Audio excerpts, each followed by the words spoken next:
नमस्कार दोस्तों, मैं आपका सोहन सिंह ठाकुर भाई। आज सुबह सुबह मैं शुरुआत करने जा रहा हूँ अपनी दुकानदारी से। तो भाई आ चुका हूँ दुकान में सुबह। तो आजकल बेटा जो दुकान में बिठाता हूँ उसको थोड़ा सा घर के काम चले है। जौ और कणक पक चुकी है तो वहाँ पर कटाई के लिए लग गए हैं और मैं आ गया हूँ अपनी दुकान में। और बकरियाँ भी दिखाऊंगा और बीच में जो भी अच्छा रहेगा मैं ज़रूर दिखाने की कोशिश करूँगा। तो आपको बने रहना है मेरी वीडियो के अंत तक और दोनों चैनलों में हाजिरी लगाएं, पहाड़ी टॉप सोहन सिंह और सोहन सिंह 09। तो ज़रूर देखें मेरी धमाकेदार वीडियो। मैं हर वीडियो में कोशिश करता रहता हूँ भाई कुछ नया दिखाऊं। तो मेरी जो ज़िंदगी छोटी सी उम्र में हुआ करता था तब से ही मैं अपनी दुकानदारी में डट गया था, क्योंकि हमारे पूर्वजों को ये दुकानदारी करना नहीं आता था, कुछ नहीं आता था और मैंने ही स्टार्ट किया हुआ है। तो मैं गांव में ऐसे ही दुकानदारी करता रहा, काफ़ी ज़्यादा स्ट्रगल करने के बावजूद दुकानदारी की, खेती बाड़ी साथ करता रहा और साथ में मेरा शौक़ था बकरी पालन, तो वो भी कर लिया। मुर्गी पालन था, मुर्गी पालन भी किया। तो भाई अब भी मुर्गे थोड़े से मैं लेके आया हूँ, अभी मेरे पास ख़त्म थे मुर्गियाँ, तो पहाड़ी मुर्गियाँ रखी है। तो बकरियों का भी बहुत ज़्यादा शौक़ है मुझे। तो ज़रूर बने रहें, अपने प्यारे प्यारे कमेंट भी साझा करें। तो ये अपनी दुकान है, छोटी सी दुकान, कभी आएँ और दर्शन करें। तो मेरे यहाँ पर माँ लक्ष्मी विराजमान रहती है, मेरी जान पहचान दूर दूर तक इस दुकानदारी ने करवाई है। साथ में मुझे गीत संगीत का काफ़ी ज़्यादा बड़ा शौक़ था। रेडियो दूरदर्शन से जैसे भी मेरे कलम चली, जहाँ तक उस वक्त मैं ऑडियो वीडियो वगैरह सब किया। वीडियो तो उस वक्त नहीं किया मैंने, परंतु ऑडियो में मैंने काफ़ी काम किया। मैं खुद भी सिंगिंग करता था और गाने कलमबद्ध करता था। बहुत सारे कलाकारों ने मेरे लिखे वो गाने गाए। तो ज़रूर बने रहें और बातें होगी बकरियों के साथ। बस ये छूट गई मेरी बकरियां अब शाम के वक्त, और दोपहर में हम घर में ले आते हैं इनको आराम करने के लिए। तो इसलिए फिर आगे दोबारा जंगल की तरफ। वो पहिए सारी अब रविंदर पर खा लो। तो अब दौड़ लगा दी इन्होंने और ये जो है तो दौड़ी हुई है और जोरदार दौड़ी हुई है। और अब मक्खी बहुत है भाई, आजकल मक्खियों का बड़ा खतरा बना हुआ है। तो ये मक्खियों का काफ़ी ज़्यादा तांडव है इस वक्त, और धूप भी तड़ाकेदार है। सुबह शाम तो बड़ा अच्छा मौसम है हमारे यहाँ पर, ठंडा मौसम है। परंतु दिन में तो भाई दोपहर के वक्त या शाम के वक्त लगभग अभी 3 साढ़े 3 बजे के बाद वाली जो बात है उसमें बहुत ज़्यादा। ओए रविंदर परे करता थे ना, धुआं धुआं खेतों में दौड़ गई सारी बकरियां ना। इनको आदत डाल दी थी हमने, परंतु उसमें जो हमने कुछ बीज डाला हुआ है तो फिर बीज खराब कर दिया इन्होंने। अब ये बकरियों का भाई ये तो चला रहता है, क्या बताएं। यहाँ थोड़ी सी दे दे दे जरा दे, मोड़ मोड़ दे, बात कर ले गल आराम से चल। काफी ज्यादा दौड़ लगाई है ना। तो पहाड़ों में एक मेरे प्यारे बहुत प्यारे सब्सक्राइबर ने मुझे कमेंट लिखा था कि आपकी बकरियों के बाल इतने बड़े लंबे लंबे होते, क्या गर्मी नहीं होती है इनको, या चिच्चड़ वगैरह या वो वाली बात लिखी थी वो नहीं पड़ते इनको। तो भाई इनके लिए चिच्चड़ पड़ने के लिए तो सब बकरियों को पड़ जाते हैं लगभग।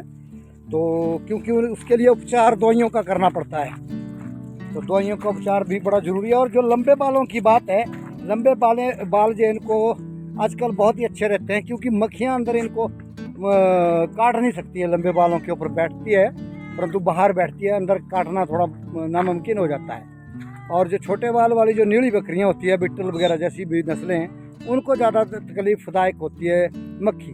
बेटा ऊपर जा जरा देख। तो मक्खियों से ज़्यादा दिक्कत नहीं आती है, चिच्चड़ वगैरह से कुछ नहीं। और ये जो बाल इनके लंबे हैं, गर्मियों में ठंडे होते हैं और सर्दियों में गर्म होते हैं। जैसे ओलावृष्टि या ज़्यादा बारिश का होना या कांटेदार झाड़ियों में काफ़ी ज़्यादा ये लाभदायक रहते हैं। तो कुछ ऐसी ऐसी बातें हैं जो बाल वाली जो पहाड़ी बकरियां हैं ये पहाड़ों के लिए बनी हुई है। मैदानी इलाकों के लिए ये सर्दियों में ही रह सकती है, बाकी गर्मियों में और बरसात में तो मर जाएगी सारी, क्योंकि ये मैदानी इलाके की बकरी नहीं है। जैसे भूटिया नस्ल का या पाण नस्ल का कुत्ता होता है ना, वो भी बर्फीले इलाकों में ही कामयाब है।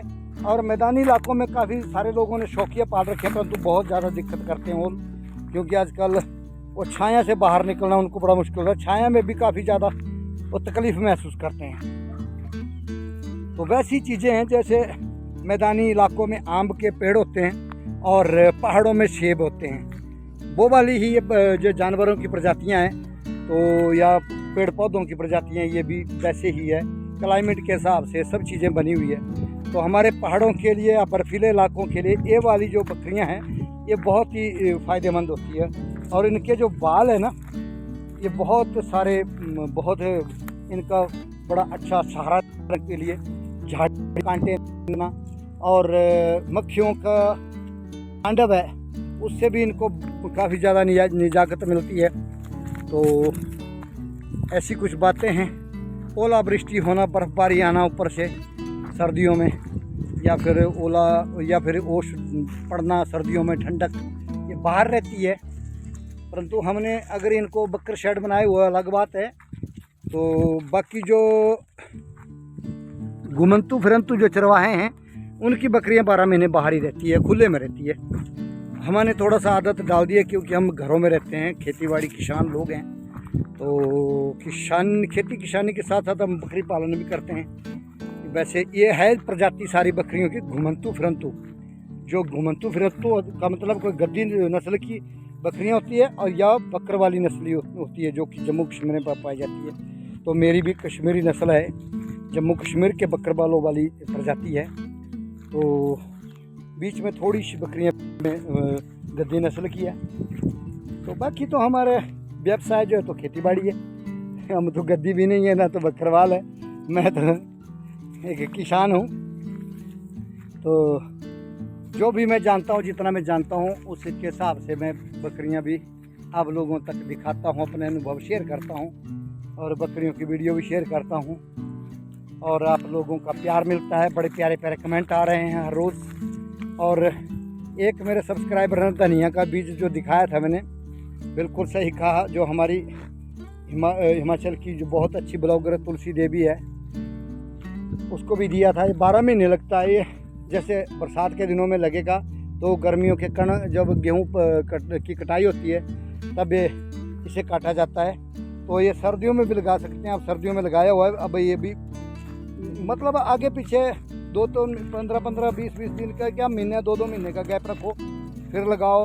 हरी पत्तियाँ भी मिलेगी खाने को, तो हरी पत्तियाँ भी मिलेगी, फिर बाद में इसके बीज भी मिलेंगे तड़के के लिए। तो ऐसी ऐसी कुछ बातें हैं। तो अब मैं गर्मियों में जैसे मक्की में हड़ोड़ लगाते हैं ना, हड़ोड़ के वक्त में फिर से इस धनिया को लगाऊंगा। अब तैयार है पक करके लगभग, कुछ तैयारी, कुछ में दाने लगे हुए हैं, अभी कुछ में लग रहे हैं।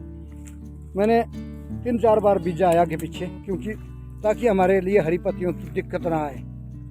तो फिर उस सब्सक्राइबर जो नौजवान है तो उसने काफ़ी इच्छा जाहिर की है, अगर कभी वक्त लगे तो ज़रूर आएँ इससे हमारी तरफ। अब ये मुझे पता नहीं है वो कहाँ से हैं, या नैना देवी की तरफ से भी लिखा था बकरियों के लिए, वो वाला सब्सक्राइबर है कि दूसरा है कोई, तो जगह का उतना मुझे मालूम नहीं है। परंतु भाई वो ज़रूर आएँ और मैं बीज दे सकता हूँ। ये पुराने हमारे पूर्वजों के ज़माने के बीज हैं।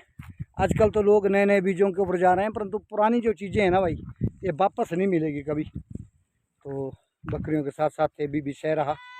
तो मिलेंगे एक अगले नए टॉपिक के साथ। दोनों चैनलों में हाजिरी लगाए, पहाड़ी टॉप सोहन सिंह, दूसरा सोहन सिंह 09। तो मिलेंगे अगले नए टॉपिक के साथ, तब तक दीजिए इजाज़त। बहुत बहुत धन्यवाद।